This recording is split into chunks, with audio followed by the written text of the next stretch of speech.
What is going on, everybody? This is James Hancock. Welcome to the latest episode of Wrong Reel on my YouTube channel. You can find Wrong Reel where all podcasts can be found. But today I've got the great Marcus Pinn joining me on my YouTube channel for the first time. And what I realized recently was that he and I did a podcast about Michael Mann called Wrong Reel 261 nearly 5 years ago. And at the time, we were making all these predictions about what his next project might be.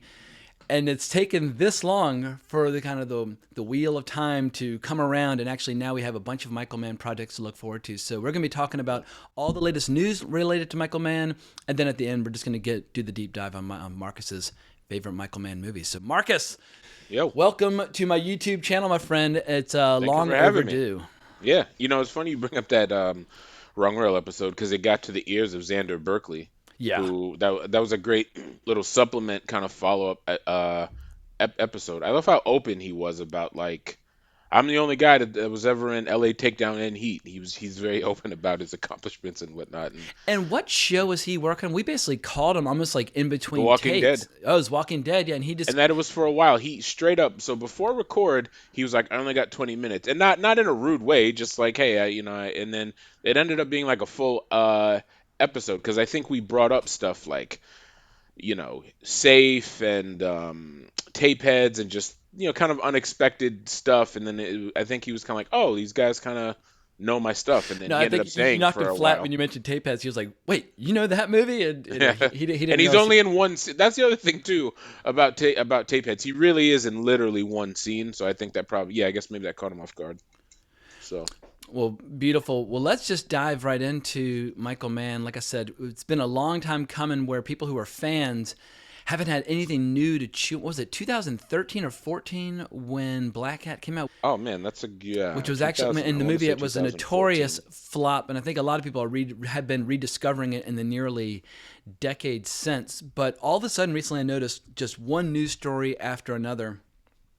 And I'm just going to go chronologically in terms of when people can expect to see things or have new news. So let's start April 7th. He shot the pilot to a new show called Tokyo Vice, which I believe is coming to HBO Max. Am I correct? Yeah. HBO Max. What do you know about it? Are you excited about it? What's the extent of his involvement? So what do you think? I am excited. From what I understand, he's shooting the pilot. Here's the thing too. I like Michael Mann as a modern director. Like, there's certain directors when they go back in time or go in the future, I'm just not big on that. I like when Michael Mann is just like in the moment for the most part.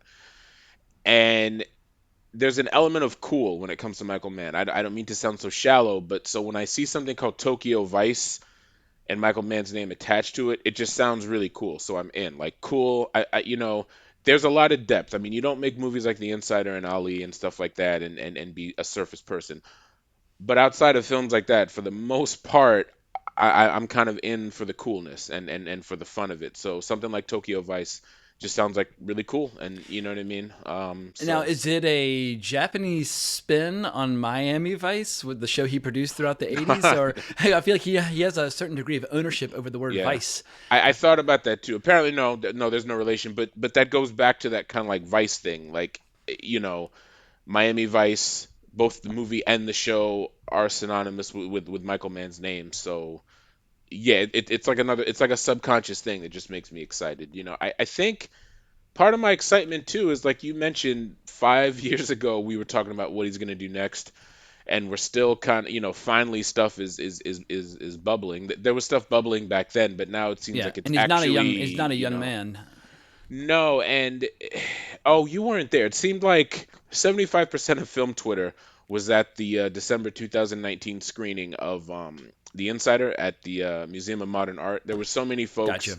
It was one of those things where, like, so many folks came up to me and were just like, "Are you Pinland Empire?" Like, it was just one of those kind of things. It was a packed house. You should have been like, no, I'm Inland Empire. Be like, huh? What? But he's darn near deaf. Like, at the Q&A, there were so many times there was like, "Can you repeat the question? Can you repeat the question?"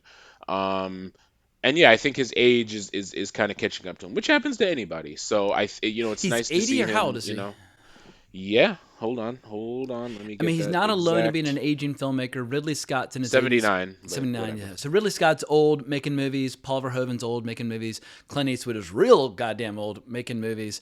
Yeah. But I mean, I'm 45, and pieces of your body just start falling off, and your brain just starts turning into I don't know, just into sand. Like things just Yeah. stop working. I have no idea what I'm gonna be like at 79. And making movies or making shows is physically demanding work, long hours. You're on your feet. It takes its toll. So Yeah. my Yeah. hope is that with like he's so experienced and he has so many great collaborators that they can kind of work around the fact that he just can't do like an 18-hour day on his feet, No. go, go, Oh no. go. But maybe by doing the show, it was a good warm up to get kind of his feet wet again before diving into Excellent Ferrari. point. Excellent point. Excellent point. Yeah, Yeah. I don't even And know if I'm going to watch Tokyo Drift, not Tokyo Drift, Tokyo Vice in its entirety, apart from the pilot. Was it what was the horse show that he shot the oh pilot for? man, luck. Yeah, so I saw the pilot for that. I was like, God damn, this is a really good pilot. And then I swiftly lost interest in the show. But who knows? Maybe Tokyo Vice will be astonishing. I really don't know. But I'm reading right here that it's loosely inspired by American journalist Jake Adelston's nonfiction firsthand account of the Tokyo Metropolitan Police beat. So that sounds interesting. I mean, I haven't seen an Americanized or an American perspective on a Japanese crime story, and maybe in a very, very long time. Right, right. So yeah, and you bringing up luck kind of reminds me about another reason why I'm so excited is that, post Collateral, I don't know if many people have had the run that from Thief through Collateral. Now, every movie he's made in between then, there are people who might not like it, but generally speaking, all those movies were a success in multiple ways. You know what I Except for the mean? keep. Yeah, the But keep. oh yeah, damn. It's interesting. I call that's like Michael Mann's Dune, and it's weird because who's the guy Jorgen? I don't know how to say his last name. Is in both Dune and The Keep. I forgot the guy's name. I'm blanking on his name as well. Yeah, but I guess Jurgen Prochnow or something yeah, like that. yeah, yeah. So besides The Keep, yeah, and then once Collateral, I remember Collateral being this big, huge success because it was like they were trotting around Tom Cruise and Jamie Foxx like they were best buds and everything. And then Miami Vice comes out, and I remember, and I was one of the people like Miami Vice movie, what? And that, for you younger folks, yeah, Miami Vice has its audience now, but I'm telling you, back when that movie came out, it was prejudged before, and I was one of them. I was one of the people who prejudged it before It even was eaten seeing it. alive. And then Public Enemy, I feel like I do my yearly Public Enemies watch just to be like, what went wrong? That was supposed to be. I feel like that was him trying to match Heat to some degree. It's like I got Christian Bale, Johnny Depp. I got this famous shootout scene, which is it's so hard to even see what's going On on. paper, it's You such a know? no-brainer. It should have been Yeah, the best prohibition gangster movie ever made, and instead, it was just this kind of bland, forgettable non-event where it's like, wait a second, Michael Mann made this? Like yeah, the same yep. guy who made Heat, the same guy who did Last of the Mohicans. Like, how is it even possible that he would even know? I could accept a bad movie by Michael Mann, but not like a forgettable movie, which Forgettable. is That's what I always say. It's not that it's necessarily, although there are some kind of bad parts to it, but the bigger thing about it, yeah, it's just forgettable. And then Luck was after that. I know that's not completely his show, but he was like the biggest name as far as behind the camera. I guess Dustin Hoffman was the biggest name in front of the camera, but he was the biggest name behind the camera attached to it. And there was so much for a show called Luck. There was so much like bad luck behind it. You had all these like horse deaths and yeah. everything, and then And that and became then a yeah. convenient cover story for why they canceled the show, but I've never fully accepted that. I don't have any inside knowledge as to why it was shut down. Maybe the viewers just weren't there, but when they shut it down due to horse death, it just, I don't know, didn't pass the smell test for me. And maybe Oh. I suspected that maybe the writer was, I know he's got a really bad case of Alzheimer's. I thought maybe that was starting to kick in. I'm not entirely sure. Oh, wow. Okay. But yeah, the guy who created Deadwood, what's that writer? David Milch. He was the creator of Luck, and now he's very open about the fact that he has a horrible case of Alzheimer's and really only has like periods of clarity for short periods. But he was able to come back and do that Deadwood movie. I don't know if that was a factor, but it was strange that Luck so suddenly and so abruptly just got shut down. Yeah. And then, after that, we got Black Hat. And, just I want to say timeline wise, just before Black Hat was when there were talks about the Ferrari movie. That's when that started to bubble as well. But then we got Black Hat, that movie. I think most people, it's either forgettable or bad. There's a lot of people who, unlike Public Enemies, people who kind of hate that movie. And it I was think it's very good. expensive. It Yeah, cost. it was. It was like a Marvel movie in its scope. Like, hey, we got Chris Hemsworth, we got Thor himself. Yeah. What could go wrong? And then the audience just did not show up. Sometimes it just happens, like this past year with Ridley Scott's The Last Duel, which I thought was a very impressive movie in a lot of ways, and the audience just didn't show up. Or Guillermo del Toro in Nightmare Alley, the audience just did not show Yeah, up. And yeah. that's so good movies can fail, bad movies can succeed, vice versa.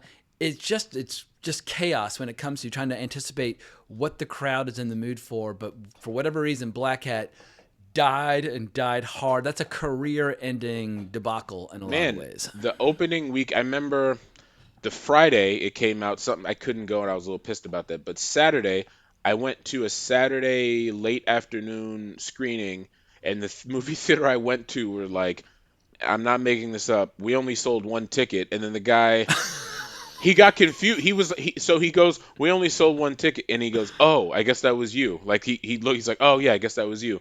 So we just can't we canceled the screening because you were the only. We'll give you your refund. And I was like, "Oh, this is not a good sign." And then uh during the week. So then 2 days later, yeah, it was on a Monday. I went to AMC on 34th Street, and it was me and one other person in one of the bigger theaters at that one of the bigger screens at that theater, and it was just me and one other person. And I enjoyed it. It wasn't a masterpiece, but I just remember being like, why are people that hard on this movie? And also, I where are the understand. Michael Mann fanboys? I feel like when Paul Thomas Anderson or Wes Anderson or Quentin Tarantino or some of these other directors make a movie, good, bad, mediocre, there's always that core kind of fanboy crowd that will die on that hill defending that movie. And I feel like Michael Mann at this point should have earned at least a small vocal crowd of defenders that will fight for his honor tooth and nail, irrespective of the movie. They were nowhere to be found when Black Hat came out. I agree, and I think about this sometimes too. It's like, I know we got the like. I'm gonna go to a certain era, a certain generation, but we got like the Coppola, Scorsese folks, and I feel like he has to be in the tier just below. It's like just when you look at the names associated with his career, from James Caan to Daniel Day-Lewis. I mean, there's only so many filmmakers that can say that they work with Daniel Day-Lewis. He's one of them. He's one of the three who got, he's the first that got Pacino and De Niro on screen at the same time. He's one of only three to do it, period. You know what I mean? He has all these kind of like accolades associated with him, but he's not. I think he's one of the greats, but I think on the level of like some of his other peers, he doesn't get mentioned as much. And I think And, a lot and of actors regard him as one of the greats. I remember reading an interview once with Leonardo DiCaprio, like back like 20 something years ago, and he's like, one of my main goals in my career is to work on a Michael Mann movie. And here we are. He has not yet done so. I could see that too. Just as you saying that, like that makes all the sense in the world. I gotta say, I think a big part of it is, I mean, think about it. Post Collateral, so from 2004 to now to 2022, it's been 18 going on it's 2 decades of just kind of like bad news. And I Yeah, think that, and bad that's a news, very bad long time to luck, have consistent bad and news, bad luck, and all that. bad movies. If you want to be totally ruthless, I think there Sure, yeah, are yeah. ingredients to Black Hat that are very interesting upon rewatching. I haven't rewatched it in a couple of years now, but when we did our Michael Mann episode 5 years ago, I rewatched it for a second time, and I remember thinking, God, the shootouts in this are just savage, just ruthless. Like I Yeah. couldn't believe how aggressive and violent they were. So if you want to see Chris Hemsworth fighting people where there's actual blood, as opposed to the bloodless affair of most Marvel movies, yeah, like Black Hat, it's got some pretty hardcore, gruesome, exquisite violence, and at Yeah. a bare minimum, it delivers on that front. I really can't Monday morning quarterback and figure out why the movie was such a colossal failure, but there is a weird thing where Chris Hemsworth has struggled in any major star vehicle where he's That's true. not carrying either Mjolnir or Stormbreaker. People like him in the suit, They but do. it's a They it's do. a struggle to get him to fit him in something else outside of that. I'm not gonna lie. When I rewatched Black Hat most recently, there are some lines that it's like, oh, why did you say? When they're at the little night cafe and he's like, "Hey, I did the crime. I'm doing the time." It's like, who would write like, just like little things Yeah, like that? that's Like, a cliche. why would you put that That's in? been a cliche for 50 years. So Yeah. But I also like decisions where it's like They did the Julianne Moore in Children of Men where they killed off the spoilers, but whatever. They killed off Viola Davis like midway into the movie, and this was like right at the start. Like by that point, what was it? The Help and all. Like by that point, Viola Davis was like A-list. So Yeah. that was another thing for me too. It's like, oh, Viola Davis and a Michael Mann. I like this. And she had this kind of like scene-stealing moment early on where she intimidates the hell out of this guy, in his office, and then he kills her off, and I actually like that. It's like, okay, he's making a big, he's taking a risk. I like Holt McCallany. I like seeing him in anything, and then yeah, I give it a solid 3 out of 5. I'm not gonna Which is a defend it D. till I Yeah, that's turn blue. 60%. That's That's true. That's true. Yeah. I But mean, you know so what? a 3.5 out of 5. Okay, 3.5. Yeah. So Very that's the nice. most. So that's the most I'll go. But yeah. Well, let's switch gears to the next piece of news. For 20 years, he's been trying to get this project off the ground, and he's finally going to get a chance to make Ferrari. And he's had a bunch of different stars attached, and there have been delays for a whole host of reasons. And obviously, a couple of years ago, we had Ford v Ferrari, which was, I think was, I can't remember what the European title was, but the same producer is working on this. But that at least was a success. It showed Yeah, there it is an was. audience for Yeah. classic racing movies and classic car movies and that sort of thing. So for people out there who are just hearing about Ferrari, why is this such a big deal that Michael Mann is finally going to get to start rolling cameras in May in Italy making this movie? Couple of reasons. One, like you said, already said, he's been wanting to make this for a while. It is kind of a passion project, and it's one of those things that becomes a passion project for his fans. Like a couple of movies and a couple of projects, I guess I should say, have come out since word got out that he wanted to make this film. So now it's like, wow, it's really happening. And like you said, the cast has changed. I don't remember the original, but I do remember at one point Hugh Jackman was Yeah. officially signed on. And I think part of it, don't quote me on it, but I'm pretty sure part of it was like he couldn't commit. There was something about like he couldn't commit to the role for whatever reasons. Then he left. I'm trying to remember who was before him. But then, you bringing up Ford versus Ferrari, that confused a lot of people too, because I it remember happens. bemoaning at the time, There like, was a oh no, mix-up. Michael Mann's never going to get to make his Yeah, movie yeah, yeah, because it's already getting made. But I didn't realize at the time yeah, his movie's about a completely different story and a different period in Ferrari's life. yeah. In certain news outlets, I remember a couple of times people got confused, and they were just like, "This was the movie Michael Mann wanted to make, and he got taken off of it, and now someone else." There was a lot of misinformation. It turns out this is not nothing to do with him. It's a separate movie. Um, And I'm gonna repeat myself again. It's just when you've had like 18 years of kind of bad luck and bad circumstances, it's like, oh, it's not just a kind of a small. He's not making Black Hat. You know what I mean? This is a big deal. This is the story of Ferrari, and Michael Mann hasn't made like a big grand film, since I guess I would say 2009, with Public Enemies, and Or that he has, wasn't the yeah, I best, guess like I don't even either. think of Public Enemies as like a biopic, but technically it is. Those are historical Yeah, yeah, figures. I was yeah. gonna say this is the like he's going back to like Ali and the Insider, like that Yeah, period. yes, yes.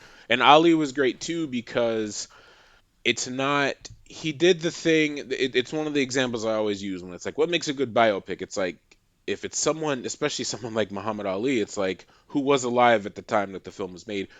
He didn't do, oh, from the time he was born to the time he died. Like it was like sections. It Yep. was like chapters, important chapters, in his life, and then he set the backdrop.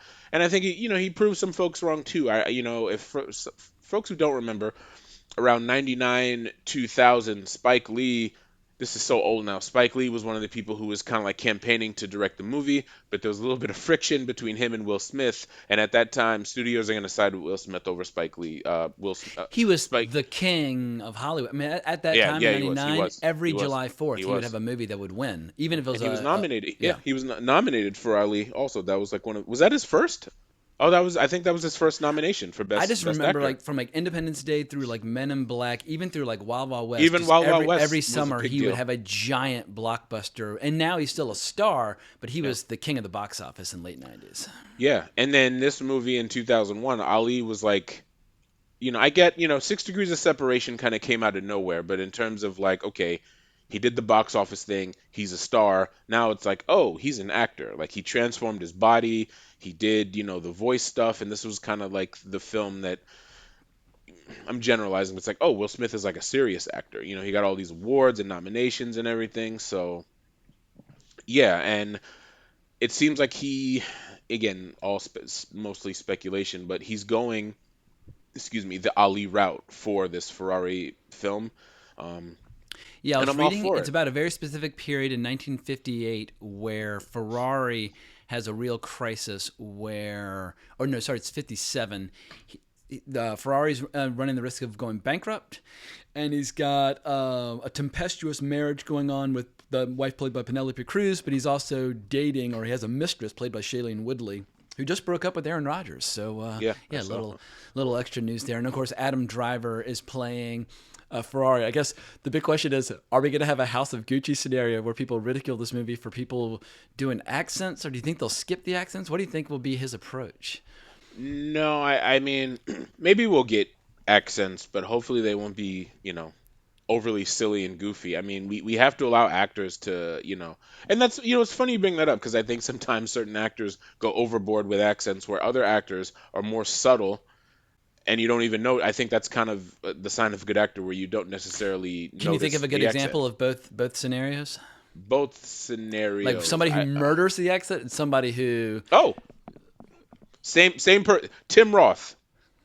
Tim Roth is excellent in some uh a- accents, but then in other times, like we'll go to a more earlier role where like there's certain scenes in Reservoir Dogs where that accent kind of creeps out, where it's it like you slips. Yeah. do not sound American. But then in other stuff, even it's a little cartoony, but it's the type of film where we have to accept that. Where something like Hoodlum, where he sounds like an old timey, New York City gangster. Well, it And almost and I sound thought like I thought he Edward G. pulled that off Robinson, well. but in like a Bugs Bunny cartoon or Yeah, whatever. exactly. I guess the worst Yeah. example I could think of was that Johnny Depp Black Mass movie about Uh, Whitey Bulger, where everybody's trying to do their Boston accent and dropping their R's, and I was like, can everybody just use their regular accent and it'll be that's what. so much better? Like which what Joel Cohen did with Macbeth recently. He had American actors and Scottish actors and Irish actors Yeah, and English actors. He said, look, like why not? Yeah. and he said, everybody should use your own accent, and it was fine. Benedict Cumberbatch though, I think he was worse than Johnny Depp. Yeah. Joel Edger, but at least Johnny Depp kind of has no excuse because he's from there. Whereas like Joel Edgerton, being from another country, then America, and then like an American specific accent, because that's the thing too, man. New England has so many different accents. It kind of always gets grouped in as the Boston accent, but even in Boston, there's regional stuff, and I think he just kind of it was. And I'm from Massachusetts too, so it's very, you. I don't mean to go off on a side tangent, but it's like Matt Damon and Ben Affleck are from there, and they don't have, like in a movie like Good Will Hunting, they like overdid it, where it's like you guys are from the Yeah, area it sounds that like just caricature. talk like Yeah. yourself. You just be yourselves. You know what I mean? It's sometimes So you can almost kind of forget how to talk. Like my accent when I'm totally unguarded and relaxed is like a Greensboro, North Carolina accent. I even took like the New York Times like dialect test where it guesses where you're from, and it said you're either from Winston-Salem or Greensboro, North Carolina. I was like, what the wow, fuck? Like that's a really wow, and it's only 20 questions on how you pronounce certain words. I was blown away. But if I'm in Virginia with my family, it might slip into more of a Virginia accent. And then if I'm hanging around a bunch of New Yorkers, I wouldn't say I have a New Yorker accent at all, but my Southern accent will get kind of neutralized. And because I've spent sure, now almost 14 years here, my accent will slip and kind of come and go. But when I was down in Charlotte, North Carolina last weekend, and I was like, am I like on an episode of Hee Haw? Like, where's this accent coming from? Like, suddenly yeah, it was yeah, like, it was coming out. So, yeah, accents can be a tricky thing, and you can be severely impacted by those people who are around you. sure. My mom was like that. She was from South Carolina, but lived on the Northeast for so long. But when she was around family, I would just like you sound like a different person. It's so Yeah, yeah. it's like what the hell is going on here? Well, I'm fired up for Ferrari. I think he's got the right cast. I mean, Adam Driver.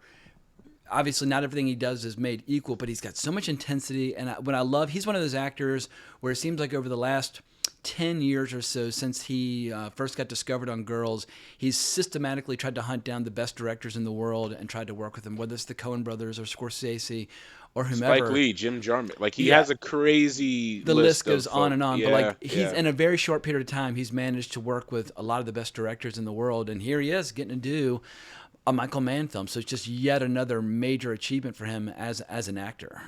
And as a Michael Mann fan, I'm just gonna be real. I like the Adam Driver because Adam Driver is at the point now where like people will see anything he's in. Yeah. Like his name means something. And I don't whatever opinion you may have about him, He's his got all name those means weird something. Raylo Star Wars fans, which I never even Yeah, understood what the fuck that was all about. But yeah, they're like these weird, rabid freak fans for Adam, for yeah, Adam Driver, who seem like almost mentally unwell. But I yeah. admire their passion. If it will help Michael Mann's movie, let all the Raylo weirdos sign up on day one to go see Agreed, Ferrari. agreed. Exactly. Yeah. So I'm really happy with that casting choice. And depending on the role, I really like Adam Driver. I think certain directors have yet to utilize his kind of like I think he's like big. He's a big guy. You know what I mean? And I He's in the think, military. He's an yeah, incredibly fit, strong yeah, dude. yeah, I think using his I'm not saying this is going to be the case with the Ferrari film, but I think more actors can, directors rather should kind of tap into his kind of like Physicality.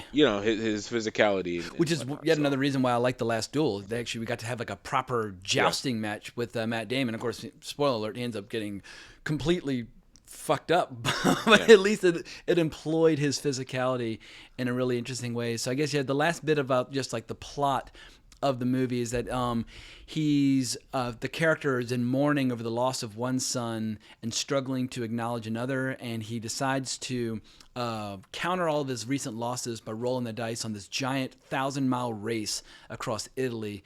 And Tony Stella would kill me for the pronunciation of this, but it's the iconic Mille Miglia, if that's how you say it correctly. And in any event, I don't know my car history nor my Ferrari history. I guess this was a major turning point for just the brand, yeah. but even if it's just Adam Driver driving around in Ferraris, hanging out with these really beautiful women, I'm there. I'm excited to see what they shoot. And that's that is a world of Michael Mann when he wants to tap into that coolness. Like there's of course Miami Vice, and even Heat is such a like melodrama of it's almost Shakespearean. I hate to sound so over exaggerating, but it's like even there's elements of that he just makes LA seem cool. So it's like Michael Mann, Italy, like I'm sold. Just that alone, like I'm sold. Well, you mentioned Heat, which segues perfectly into our last piece of news, where they released a teaser about a month ago with the music by Moby, which is at the end of Heat. And we're getting a Heat 2 novel, which is Yeah. co-written by Michael Mann and Meg Gardner, and it tackles the lives of these characters both before and after the movie Heat. And as I saw this teaser, I just thought to myself, like, what an unusual sequence of events where a story that starts as like based on real life characters that like Dennis Farina knew and whatnot, and then it turns into this TV movie, LA Takedown, which is very solid, but not on level of Heat. But it's still, I watched it last night and I was like, this is a damn fine hour and a half of television, right up there with Jericho Mile. Especially for the time it came out. Yeah, and now it's the story's coming full circle and switching to a third medium into the world of fiction. So I guess it comes out maybe August 9th. Yeah, August 9th. Well, a Will few you days be after my reading birthday. Yeah, Heat 2 for your absolutely. birthday? Absolutely. Now I'm not gonna lie. Some of it is I've always wanted mystery, like Neil McCullough. I don't want to know about his backstory, but then someone like Val Kilmer's character. I do want to know about him. Like throughout it's like Neil McCullough. We get the fact. It's like yeah, I got a brother somewhere. It's like yeah, he was in jail. Like just little things like that. You kind of piece together your own little backstory about it. But then there's other stuff I want to know, especially after the fact. We'll get into this later. I talk about my favorite Michael Mann films, but it's always bugged me as much as I love Heat, unlike a lot of movies, but it's always bugged me how Val Kilmer's character has gotten away. I mentioned this on the podcast, that we recorded before. It just seemed a little too easy, so maybe they'll address that and how he's doing because he did get away, so we'll see how that goes. But yeah, I'm definitely gonna be reading it. And it's a nice little birthday gift. I was saying it's 2 days after my birthday Yeah, when it I comes was out. reading that they took note of Tarantino's strategy for his novelization of the Once Upon a Time in Hollywood, which is not even a novelization because the book almost doesn't even tell the same story as the movie. It's kind of telling stories in between scenes. And it's like the book doesn't even go Oh, into oh the wow, attack on the household at the end. It's like, wait a second, that scene's totally missing. Like wow, all that oh wow, violence is gone, but the novel it's like a supplementary feature that fleshes out the movie as opposed to retelling it. And Sure. so his publisher kind of took note of the fact that that movie, that novel sold well, and they are going to. I hope they'll do even the exact same format of paperback, because there's something about this format of paperback. I don't know if I'll publishing it what like what the size and dimensions are, but in the 80s, almost all paperbacks were these dimensions in terms of height and width, and no matter Yeah. how thick it might be. But now they try to make them more prestigious by being taller, and it's just kind of awkward Sure. when a book's like this one, Tinker Tailor Soldier Spy, similar width, but it's longer and taller, which just makes it awkward when you're holding it. I don't like it. It's a weird Yeah. thing where Yeah.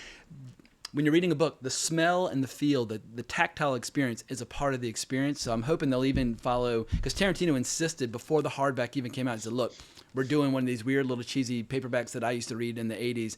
And the publisher was like, we don't do that anymore. He's like, well, we're doing it for this one. Yeah. So I hope Michael Mann will have a similar aesthetic choice just for the binding of the book. Same. It's funny. I was a Kindle Fire guy for many years, and then it just died. And the last, handful of books I've read for these last few years have all just been physical books, Yeah, I made the the switch pages, about all 4 that years stuff. ago when So I moved into this apartment and I got a bathtub. I hadn't had a bathtub in years. I only had a shower, so I'd lost the pleasure of reading in the bathtub. And yeah, now every night it's my nightly ritual. I get in the bathtub with the book and I read. And so that's when I started reassembling this collection that you see behind me. And yeah, every time I read something great, it goes into the background, and something else that's older comes down. And so if you look at my awesome. videos, the background's always shifting over time depending upon what I'm liking and what I'm enjoying. But yeah, I will definitely be doing it, and I'll be reviewing it. I'm gonna go all in. I feel like Michael Mann, there's a finite resource of Michael Mann projects to consume, and he's not going to live to be 120. So it's like No, this is the yeah, last big burst of creative energy, and I want to be there with a front row seat for all of it, just soaking it all in, just drinking it all in. agreed. In preparation for this, the last couple of days, I was thinking too, like there have been greats who left us with a kind of like head scratcher of a movie, but there's still things that like we talk about. Like you could say whatever you want about Eyes Wide Shut, but that was still like that's still a big grand film. And on And I any just given day on remember, Twitter, people are still talking about it. So yeah, and I just always worry about, or you could even go, putting Twin Peaks season 3 aside, Inland Empire is such this big grand movie, and in Lynch's own words, it's the movie he always wanted to make, outside of Eraserhead, which is kind of it seems like he might never make a film again. So Eraserhead, Inland Empire is a nice little personal bookmark. But then for Michael Mann, I just remember being like, gosh, I don't want Black Hat to be the last thing, it's such a selfish fan thing to think, but it's like, man, leaving us with Black Hat, you know what I mean? it's a So, very short list of directors though who finished strong. There are a yeah, few, but it's sure. definitely the exception as opposed to the norm. But every once in a while, you get someone like J. Lee Thompson who will end strong with something like Kinjite. You're like, whoa, Yeah. Yeah. that was fucking ferocious. Or look at it. I mean, Francis Ford Coppola is another weird case. I feel like his whole thing was like, hey, I got my Godfather. Well, at the time, I got Godfather 1 and 2. I got The Conversation, Apocalypse Now. I'm gonna do whatever I want, and it seemed like for all the '90s and the aughts, that Yeah, is doing absolutely stupid shit what he like did. Jack, which I've never seen and Yeah, I never will. yeah. But But I think it sight got unseen, I even know more. it's fucking stupid. Yeah, that's yeah. But even wait, you said you've never seen it. I never saw Jack, the Robert Williams movie. It does not. It's one of those things where like even I don't know, like or Tucker rather, like certain. It's okay. I can see Francis Ford Coppola. The, the vibe to Jack does feel like one of those kind of like direct to Disney type Yeah, movies, just with a bigger budget and bigger actors, Robin I Williams was guess. doing all these movies like Bicentennial Man, all these things, and I was just like, That I don't was want to during watch. that time. I don't want to Yeah, watch yeah, any of these. Like he just was. He got big after Good Will Hunting, and suddenly he just was making too many movies, yeah, and all of them were sweet and innocent and yeah, uplifting, and it all just made me want to vomit. yeah. He even got, the. It's funny because Jack has a connection to his world because Diane Lane, one of his like, she's a Yeah, Coppola Cotton Club, regular. yeah, Cotton Club, yeah, Outsiders, Rumblefish, Rumblefish. yeah. She's the mom. She's Robin Williams' mom in Jack. So it's kind of like he brought along some of his his troupe. But yeah, so I'd like Michael Mann to have to have some nice stuff to leave Yeah, behind. finish man. strong. All So right, so yeah, let's strike a mighty blow on his behalf. Say somebody is 19, 20 years old, born in the 21st century, loves movies, and they've always heard that Michael Mann is great, but they don't really understand why. And like, oh yeah, I saw Blackout. I thought it kind of sucked, and like, and then they never went back and watched anything else. So today, biggest Michael Mann fan that I know, Marcus Penn, is going to create an introductory guide for the uninitiated. If you've been a Michael Mann fan since Jericho Mile, or even during some of the stuff he wrote in the set, like before he was a filmmaker, I mean, he was writing episodes of Starsky and Hutch and stuff like that. Like he was a writer and worked on Straight Time, the Dustin Hoffman movie, and things like that. So, but if you've been a fan since the 70s, this portion is just going to be a refresher of why you like him so much. But this, I really want to try to appeal to. I always try to put myself in the shoes of where I was when I was first getting into movies, and I was just constantly scribbling down recommendations by directors I admired, recommendations by just old movie fans. And so that's what we're going to do today. So for all the youngins out there, Marcus Penn, how would you invite the uninitiated into the world of enjoying and potentially becoming obsessed with Michael Mann? Well, that's good. You did give the prerequisite that they love movies. So I'm always hesitant to start someone on like an epic film. So I'd have them start with Thief, but I'm talking like the re-release, the Blu-ray on a really awesome television, or if you happen to be by Repertory Theater and you get to see it on a big screen, watch Thief because it's not as long as his other films. It's got it's interesting because it has a lot of seeds of what would eventually become his style because he hadn't actually found himself yet, but Thief is such a classic and such a masterpiece of a film, and it from the cinematography, from the sound to the music, the performances. You know what I mean? You're an So I'd start architectural with Thief. draftsman. What do you think of the Yeah. architecture? Because I was just listening to an interview and he was talking about how Chicago for him is almost like a steel maze in a lot of ways, and he shot it in a way where you can never see over the rooftops and things like that. Architecturally, is there anything about Thief that jumps out at you? Well, it's important to know there's always this, I think, this kind of like untrained assumption that a place like New York City is the mecca of architecture because you think big tall buildings. But in terms of America, I'm not talking about the world, but in the world, Chicago is the mecca of architecture. Just a lot of it because it's I'm being very general right now. It's just so associated with, Frank Lloyd Wright, who was a Midwest guy, and Frank Lloyd Wright, he when you think architecture, most folks just he's one of the first names that you go to, and I think there's a lot of maybe not towards the end, but early on in the film, Chicago, the city of Chicago, downtown Chicago, is almost like a character in the film. It's almost like when you watch Solaris, the planet is kind of a character. Chicago is like that in Thief. So yeah, I would definitely start with a good copy of Thief. I not part of me, depending on what side of the bed I wake up on, sometimes I like the idea of watching like a VHS, like a grainy copy of Thief.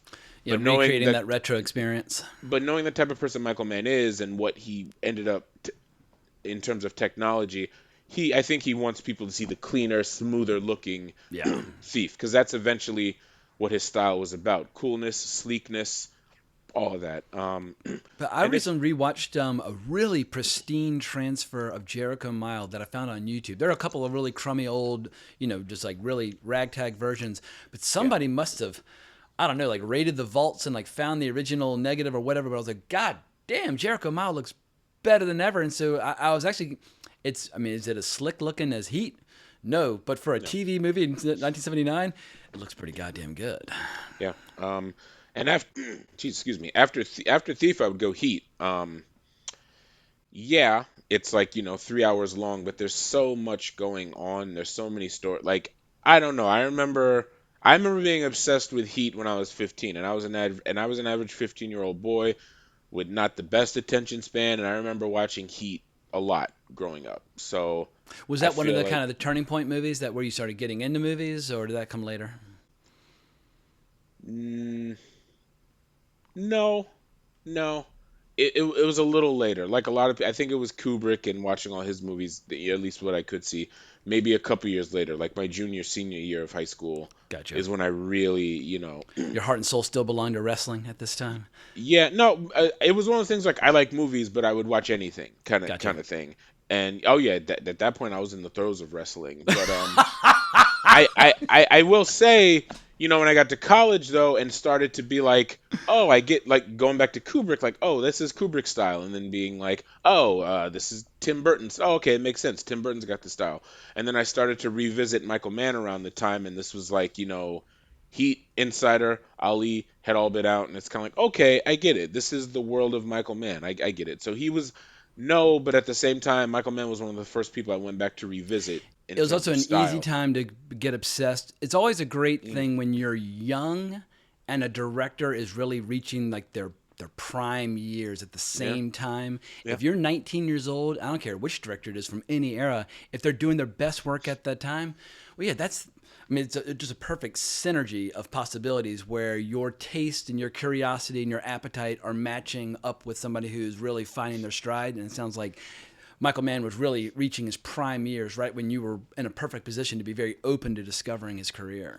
yeah. And I remember like I was at the age now where I could just, oh, the Insider is playing. Well, at that this time I was in Virginia, but it's like you just go to the movie theater, go see the Insider, and then literally 2 years later, barely 2 years later, you could go see Ali. He was on fire. And then at the very end of my time in Virginia, yeah, 2004, that's when Collateral. It was like an event to go see a Michael Mann movie. Yeah, it was just boom, boom, boom. Yeah, he was really professionally at the height of his power.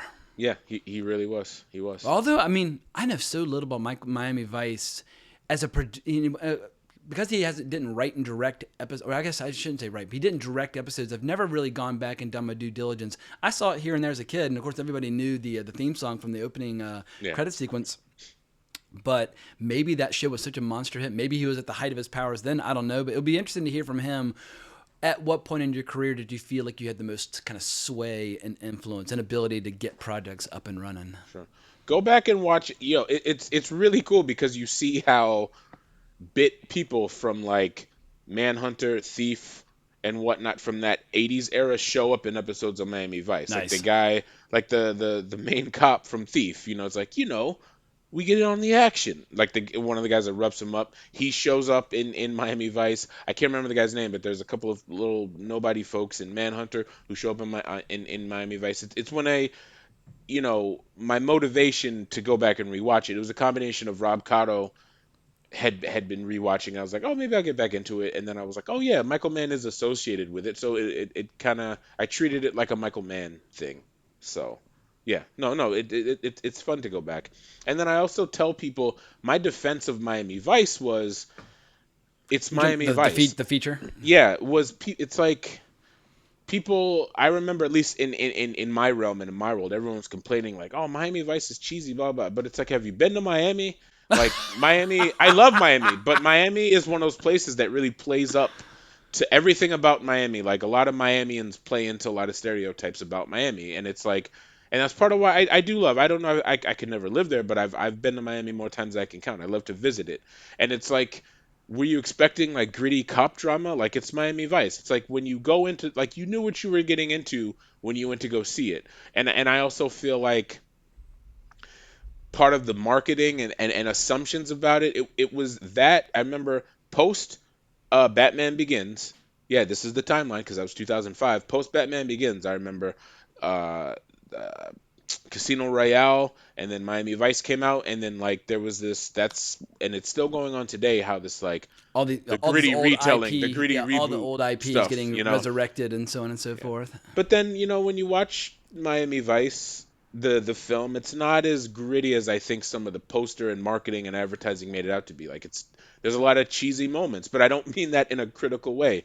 Same with Casino Royale. I think a lot of the recent James Bond movies definitely suffer from that Christopher Nolan kind of rubbing off on it. But Casino Royale has some cheesy Bond moments. It's like he's in the middle of a card game, then he has to run to his car to And give him to like Jack give his heart himself, back to life, yeah. and then he comes back like that. That's kind of from what little knowledge I have, I think that's James Bondish. Yeah, that's But not gritty. That's yeah, larger than yeah, life. Yeah. yeah. So but anyway, yeah, I would go with Heat second, and then I think third I would go with The Insider because I think that's an example of him tackling a very it's him telling a true story, tackling a very kind of touchy subject. There's a lot of don't get me wrong, he especially the relationship between Val Kilmer and Ashley Judd there are some very tender moments or whatnot. But I think The Insider, in such this movie that's just so it's so kind of like there's all this litigation and court scenes and all this stuff, but then like there's a lot of really sad personal scenes in The Insider that you can't find in anywhere else. He's or Wygant rather is he's eating by himself, and then he sees the this kind of like smear campaign on the television, and then suddenly he can't eat, and he like covers his face and he pushes his food away, Yes, or like that movie though you know now it feels so much like from a bygone era because in the late '90s, big tobacco was still a big like lobbying force in America, yeah and now it's not. And yeah it's like I don't know if Insider was part of the catalyst for turning public opinion you against the know tobacco industry. I mean, I grew up in North Carolina, Virginia, where if you walked into your cafeteria at school, it was like sponsored by R.J. Reynolds, and it's like every wow tobacco paid for wow everything. Where like wow when I was in like first grade, we went out and visited the plant outside of Richmond where they roll all the Marlboro cigarettes. Like oh wow we looked at wow tobacco in an wow unironic light in the '80s and wow '90s and that sort of thing. wow But now it's like it's almost like you'd probably get more forgiving stares like at from like your neighbors for being a cocaine addict than you would like, yeah for being like a chain smoker or whatever. And so, but it's funny. I wonder for someone who's like 20 now, growing up where almost nobody smokes like cigarettes, everybody like vapes or whatever. damn, that's a good point, How they that's a would good point. respond to the insider. Yeah, that's very much a you had to be there moment. But I think that's part of what's cool about The Insider is that the way folks are, we didn't have this where now you see something that's based on a true story. You don't have to wait till you get home to your computer to your dial-up AOL like I did. You could just right here, you got a little computer in your pocket, and it's like, what is the story of The Insider? What is this? Like Mike Wallace and all this stuff. So, and I think from a performance standpoint, Christopher Plummer is so good in Yeah. it. Even out, you know, post Scent of a Woman, there were spouts of like brilliance, but Scent of a Woman is when the kind of like Al Pacino kind of doing a caricature of himself started, and there's elements of that in Heat as well. He's still great in Heat, but there's still that. But outside of like one scene, which is a great scene, where he's like, "Tell him I said to get on the fucking phone." Other than that, Al Pacino is kind of toned down in that Yeah, movie. He's very he's a little more, cool and a little chill. subdued, and yeah, some of those '90s Yeah, performances by Pacino, he got so big in that like kind Devil's of Advocate. that Pacino comeback period, and I was totally on board for whatever Yeah, reason. Like the kids who weren't around in the '70s to see the first big Pacino renaissance right. suddenly discovered him in the '90s, and so like obviously the good stuff is like Carlito's Way, and there are Yeah, some less good things where he's just screaming and his eyes are popping out of his fucking head. yeah, The Insider is one of his classy killer kind yeah. of quality performances from that period where he had some otherwise kind of strange performances. Although I have to do a little side note. As a Southerner, how do you feel about some of the accents in that movie? Because for those who don't know, haven't seen it, a lot of The Insider takes place in the South. I thought, like, gosh, what's the guy's name? Jesus. Oh, Gambon. Oh, Michael Gambon, he's such a Michael world class Gambon. actor. Even if he's murdering an accent, I will always watch him Yeah. in anything. He He's so goddamn good. it was just so Foghorn Leghornish. Like, dude, come on. Like, you know what I mean? I don't know. Maybe get I like him in obviously because he's in a lot of movies that I love, but I thought his accent, the accent of I can never remember her name, the woman who plays Russell Crowe's second wife in the film. She's also Al Pacino's love interest in Heat. Her southern accent is just such the why I do declare. It's just really like What people I should don't know. do is they should honestly just go watch Texas Chainsaw Massacre. And of course, Texans are Texans first, Southerners second. But I was watching Texas Chainsaw Massacre again recently, and I was blown away by how few Southern accents. I was like, all right, this is a movie made in Texas by Texans, and like only one or two people even have what you would describe as like a Southern Sure, accent. sure. But for whatever reason, people appear in a movie about the South, like, oh, well, now I need to talk like a plantation owner from the antebellum South. Like, Yeah, no, like there are exactly, plenty of people who exactly. just talk like normal people. Yeah, I agreed.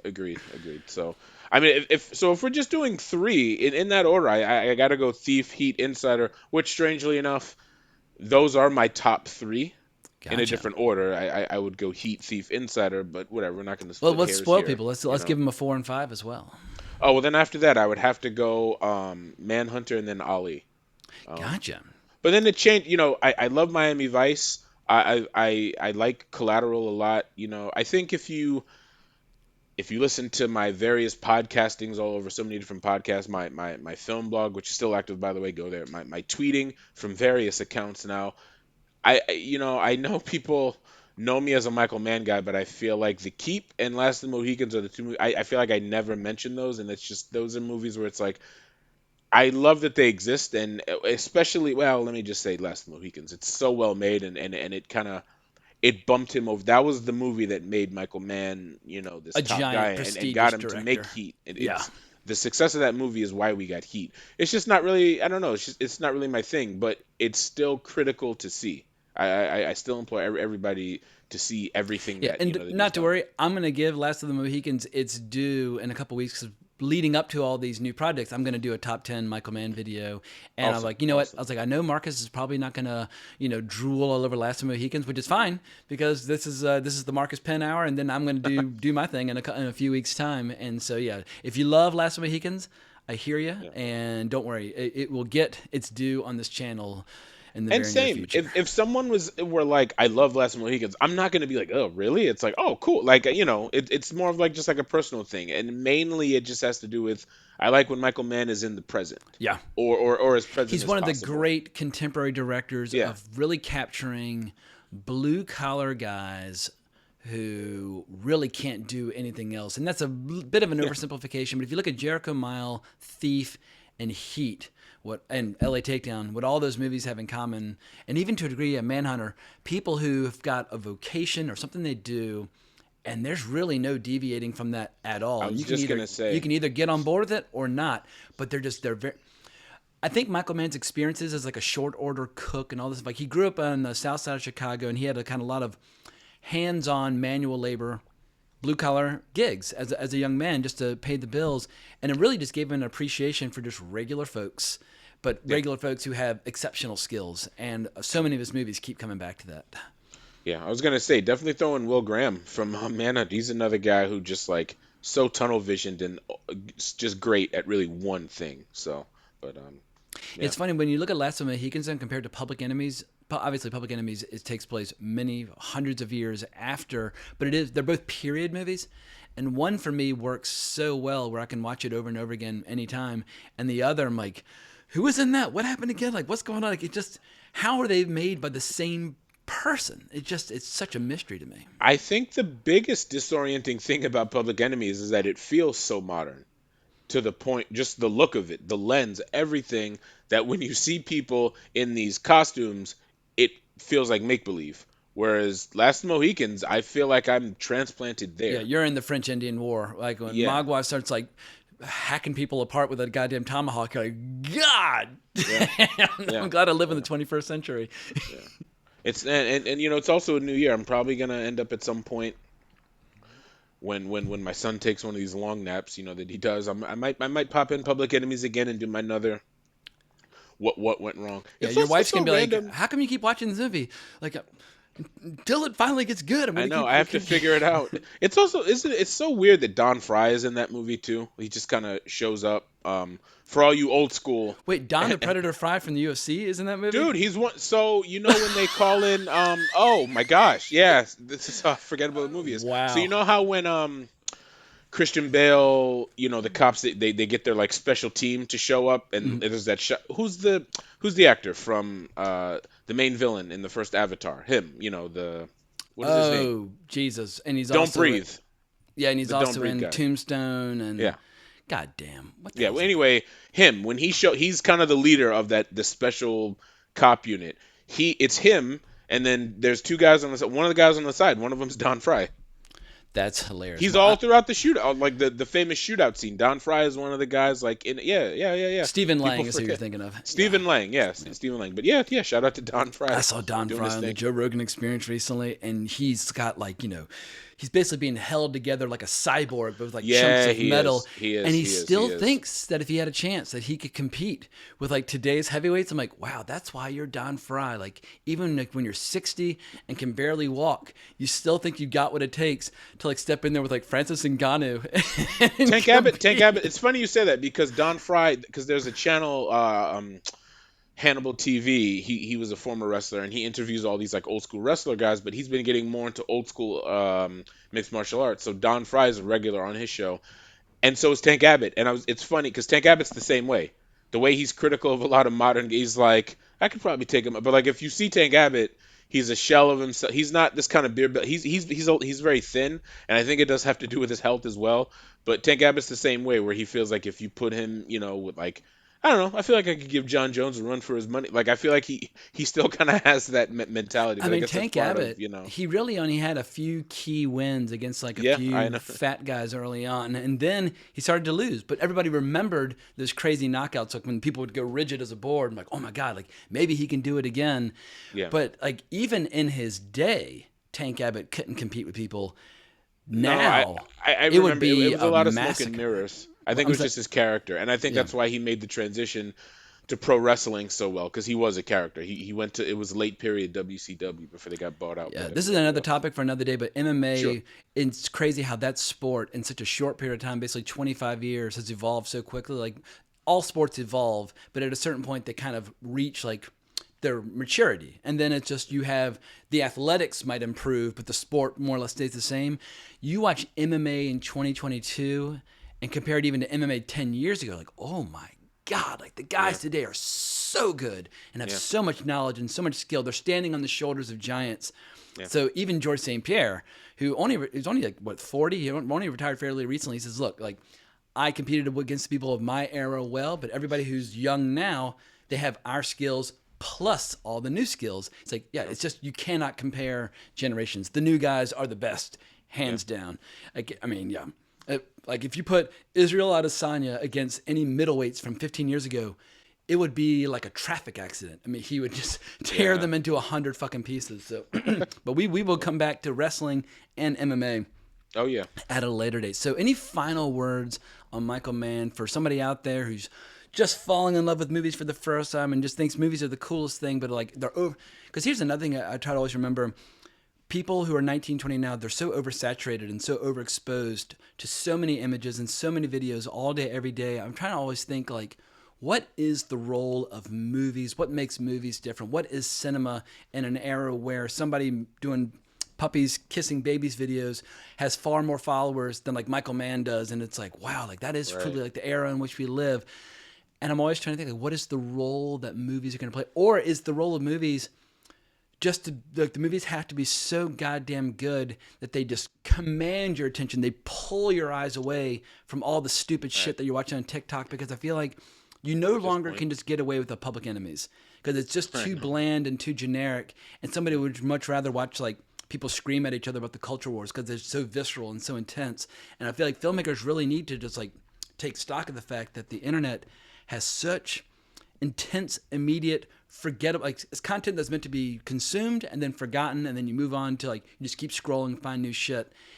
I hope Michael Mann's making Ferrari, recognizing that people's attention spans and their eyeballs, etc., have changed dramatically over the last 10, 15 years. Sure. I feel like he. That's the thing. I know we're trying to close this up, but I feel like that's. I when I watch Public Enemies or even Black Hat, I get the feel that he was trying to be current and and up to date. It just didn't work out. So I Like we'll if see. Collateral came out today, do you think Collateral would cut through the white noise? Because there is so much noise in terms of pop culture, but every once in a while, a movie that's for adults does manage to cut through. It would be a success. Maybe not as. I just so weird. MTV was pushing that movie so hard. So I don't know if it would be as much a success, but I think if especially if we're talking the same cast and folks in it and the Tom Cruise same and Jamie stuff. Foxx can make the movie today. Just Yeah, fine. They yeah, still they they still really look the could. same. Mark Ruffalo could Yeah. show up, as Fanning. You could have your Jason Statham cameo. Yeah, a lot of people do kind of look the same. Yeah, I think it would do good. Maybe not as much, but I think it would still be. Yeah, he I should think it pull would a still be Michael a Hanukkah and success. like when Michael Hanukkah made like something like the same movie twice. Funny What would games. happen if Yeah, Michael Mann made like the same yeah. movie twice? Well, he did. He L.A. did. Takedown, Yeah, kind he of. did. What am I Although the talking about? difference, I guess, well, the difference is L.A. Takedown times two. Funny Games with Michael Haneke was literally shot for shot, line for line, whereas L.A. Takedown was like 90 minutes. I'm gonna make it 3 hours. So Yeah. kinda. So But it's such a funny thing where like the plot of LA Takedown, the plot of Heat, and a lot of the key scenes are the same. It's just there's just more detail, more Yeah. personality, more relationships, etc. But as I was watching the LA Takedown last night, it's like the skeleton of Heat, the Yeah. DNA, the Oh yeah. blueprint. It's all there. It's all ready to Thousand go. percent. Yeah. I guess to some degree, it's kind of like I'd also say read up on Michael Mann. Like subscribe to old film journals or old news outlets and read reviews from back then, because part of it is, especially when stuff like from Last Mohicans, Heat, The Insider, it really was such a you had to be there moment that you can't really recreate to kind of get how big and how much of a name Michael Mann was. But just read about him. He's another guy. I'm not going to say he's like Jarmusch or Tarantino or even like a Hal Hartley or someone like that. But Michael Mann is pretty open about like other movies. He loves The Passion of Joan of Arc. Yeah. He loves He talks about it Apocalypse in that Now. Bam interview I was watching this morning. Like, it's a 90-minute interview with Bam. I think instead of reading up on him, I would just recommend people watch his interviews. His Yeah. intellect is so intense. Yes. Yeah. And his range of Absolutely. interest is so vast. And he's just got this ferocious, I don't know, just way of kind of dissecting and analyzing certain topics where as soon as he started talking about F.W. Murnau Yeah. and Carl Theodore Dreyer, I was like, whoa, okay, I Yeah. can listen to you talk about silent era cinema all day. Yeah. Yeah. So he's another guy. He's just a great guy to just read about. So do the work. Watch the films and do the work. I think now more than ever. I think about if I were, a 15, 16-year-old Marcus and smartphones are around then, like after I saw something like Heat, I would immediately, get on my phone and start looking up whatever I could, just from the inclusion of, a guy like Eddie Bunker and his Yeah. influence being on John Voight to just all of the actors that, like, I remember now I love Heat so much, but in my 20s when I'd go back and rewatch Heat, it's like you guys like, oh damn, Natalie Portman's in this, Tom Noonan's in, like Yeah. there's so many Tom Sizemore. Tom Yeah. Sizemore, yeah, like you forget all the actors and they all have these memorable parts, like Dennis Haysbert, like his whole story It's is incredible. heartbreaking, Yeah. so yeah, I Well, could go cool. on forever about Michael Mann. Well, So if people and want to have some follow-up reading to do on your site or listen to some of your podcasts, where can people find Marcus Pinn in terms of your writing, your show? Now's the time to plug and promote all your various oh yeah, endeavors. www.pinlandempire.com. I'm on my 13th year of it, which is crazy to say. That's bananas. But at this point, What was the first the hub. post you ever wrote? It was this I think I did I take it down? No, I think it's up. It was this random thing about the Warriors, something about the Warriors and aliens. I Nice. think it was about how quick Bill Paxton's character folded. He was this tough guy, and before they even saw an alien, the minute one little thing goes wrong, he kind of just turns into such a punk right away. Like before he even realized how in danger he is, he's like, "Oh my God!" Like so. I think that's what it's about. And then so from that until all of I write little blurbs, but for the most part, my film blog has become very more visual, with just comparisons and video and analysis. I've been trying to, utilize technology as much as possible. So it's interesting to go to kind of scroll from 2010 to 2022 and how much the blog has changed over the years. But also if you just go to @Pinland_Empire, that's kind of the hub of everything. If you just go to that top bio, you'll get the link to my film blog, you get the link to the Pink Smoke, you'll get the @ to my film blog that I have with my buddy Scott, Zebras in America. You'll get the @ to Hokuto Empire. It's kind of my alt movie I comparison love account Hokuto where I Empire. just do More often than not now, action based when I'm looking for your stuff. content, I go there instead of the Penland Empire. Yeah. I'm like, yeah, you know what? Hokuto Empire is probably going to have somebody doing some fucking roundhouse and Yeah, kicking someone's yeah. head into the upper bleachers. That's what I need right now. Well, you can. I mean, I still have a media shadow ban on Pinland Empire. It's been about from December of 2020, and we're in February of 2022. So it's been for a while. I doubt that it's ever going to get lifted. So I've been putting more effort into my alt Twitter account, which has been fun anyway. I can Yeah, still I've been repost suspended for a things. year on my So main account, so now I put a lot of effort into my Savage Comics, my Geeking Out, and yeah, Wrong Reel. And Savage Comics now has got like 23.6 thousand. I'm like, all right, well, it's not the 30,000 that I had on my main account, and it's all erotica, but at least it's a following. Yeah, some great stuff. I follow that. All three of my Twitter accounts I follow Savage Comics. Very, Some good very stuff. nice. Good Excellent. Well, stuff. Marcus, I can't thank you enough for coming on the channel and shooting the shit on Anytime. Michael Mann. And I Anytime. think we owe it to ourselves to tackle some movies related to professional wrestling and to MMA. Obviously, two very different types of entertainment. But But there's a Venn diagram there's an audience where that they likes meet. both, and there's some audiences that only like one at the exclusion of the other. But I feel like you're more of a wrestling guy. I'm like exclusive MMA. It'd be fun to see where those two worlds come together, because in the end, it's people in a cage or in a ring battling it out, whether it's theatrical or genuine or whatever the case might be.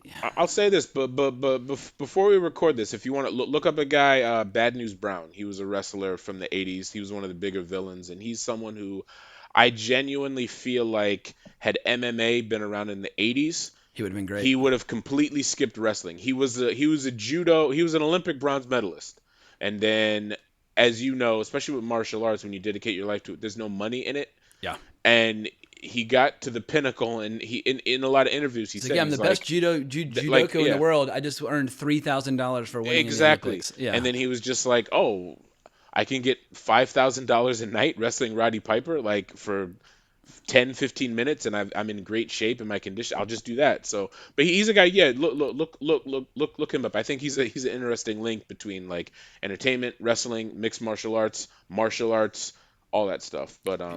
Beautiful. So Well, very cool. Well, we hope y'all have enjoyed this episode. And yeah, you can always hunt down my podcast, Wrong Reel, where all podcasts are found. And I've been trying and not necessarily succeeding and trying to figure out how to navigate having the YouTube channel and the podcast. But more often than not, now moving forward, most of the podcast is going to be first here on the YouTube channel, then found on the podcast. But it's always the full length version of all those various conversations. Like just recently, we did a best of 2021 with Marcus and Rob Cotto. So hunt that down if you're looking for a recap of last year. But remember to like, subscribe, hit the notification bell to be notified about all future content. But we can't thank you enough for listening. But more importantly, as always, onwards and upwards. all right.